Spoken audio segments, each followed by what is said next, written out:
Monsieur Moret and his staff of 21 people. He was shocked to receive a registered letter from her advising him of her resignation. Monsieur Moret reported, "I was very surprised and even more disappointed because I was under the impression that I had been fair to her and receptive to her needs. Inasmuch as she was a friend as well as an employee, I probably had taken her too much for granted, and maybe was even more demanding of her than of other employees. I could not, of course, accept this resignation without some explanation. I took her aside and said, 'Paulette, you must understand that I cannot accept your resignation. You mean a great deal to me and to this company, and you are as important to the success of this restaurant as I am.' I repeated this in front of the entire staff and invited her to my home and reiterated my confidence in her with my family present. Paulette withdrew her resignation, and today I can rely on her as never before. I frequently reinforce this by expressing my appreciation for what she does and showing her how important she is to me and to the restaurant." "Talk to people about themselves," said Disraeli, one of the shrewdest men who ever ruled the British Empire.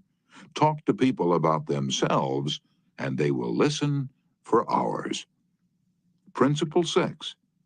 Make the other person feel important, and do it sincerely. In a nutshell, 6 ways to make people like you. Principle 1. Become genuinely interested in other people.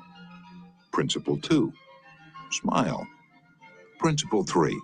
Remember that a person's name is to that person the sweetest and most important sound in any language.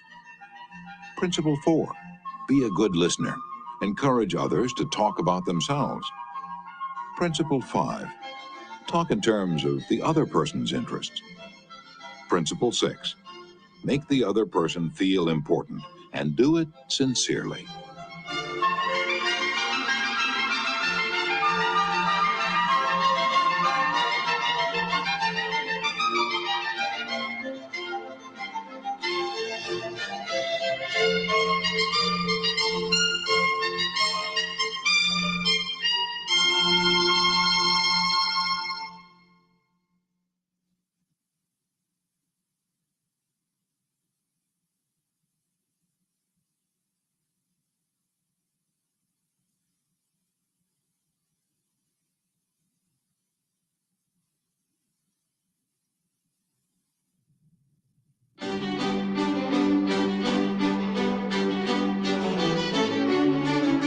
Part 3.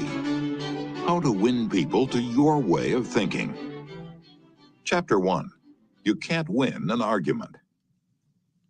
Shortly after the close of World War I learned an invaluable lesson one night in London. I was manager at the time for Sir Ross Smith. During the war, Sir Ross had been the Australian ace out in Palestine, and shortly after peace was declared, he astonished the world by flying halfway round it in 30 days. No such feat had ever been attempted before. It created a tremendous sensation.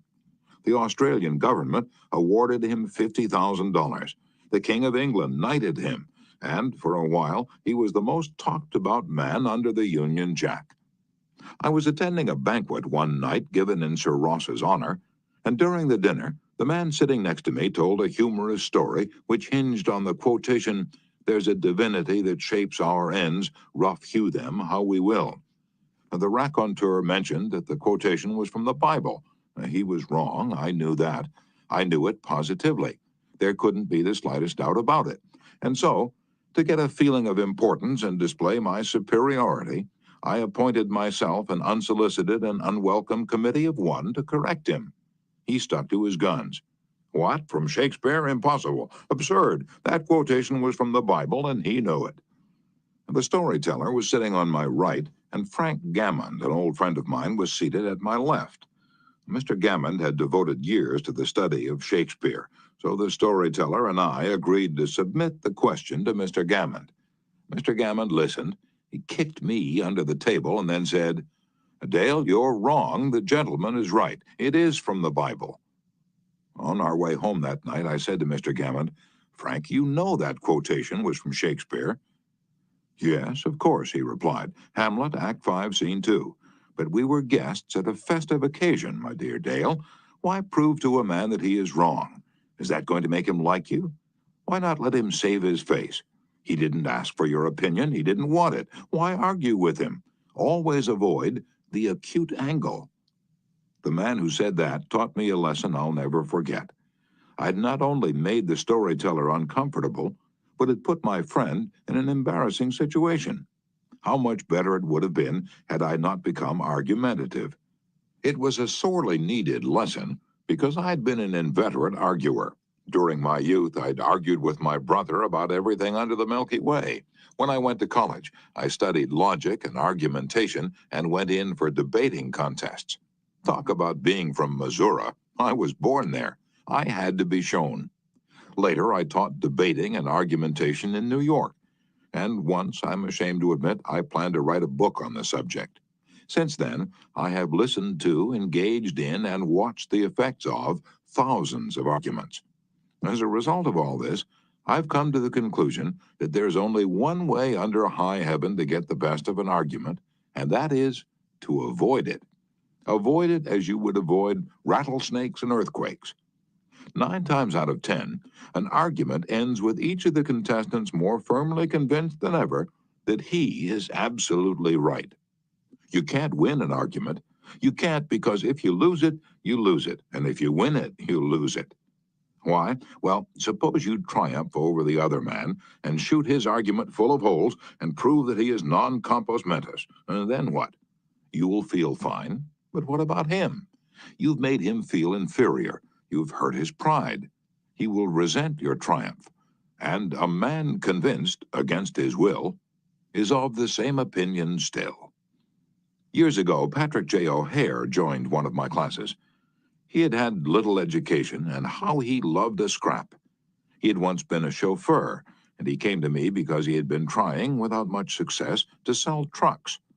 A little questioning brought out the fact that he was continually scrapping with and antagonizing the very people he was trying to do business with.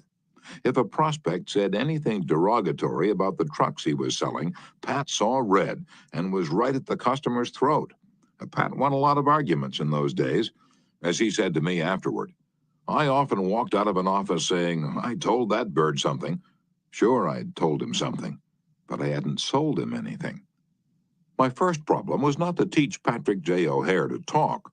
My immediate task was to train him to refrain from talking and to avoid verbal fights. Mr. O'Hare became one of the star salesmen for the White Motor Company in New York. How did he do it?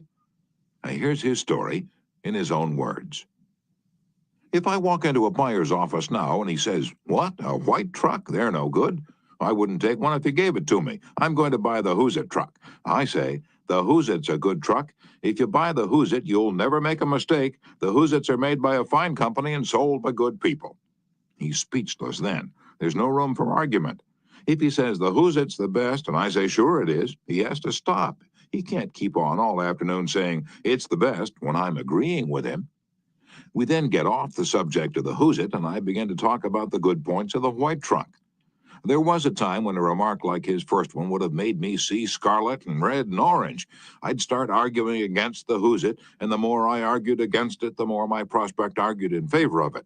The more he argued, the more he sold himself on my competitor's product. As I look back now, I wonder how I was ever able to sell anything. I lost years of my life in scrapping and arguing. I keep my mouth shut now. It pays. As wise old Ben Franklin used to say, if you argue and rankle and contradict, you may achieve a victory sometimes, but it will be an empty victory because you will never get your opponent's goodwill. So figure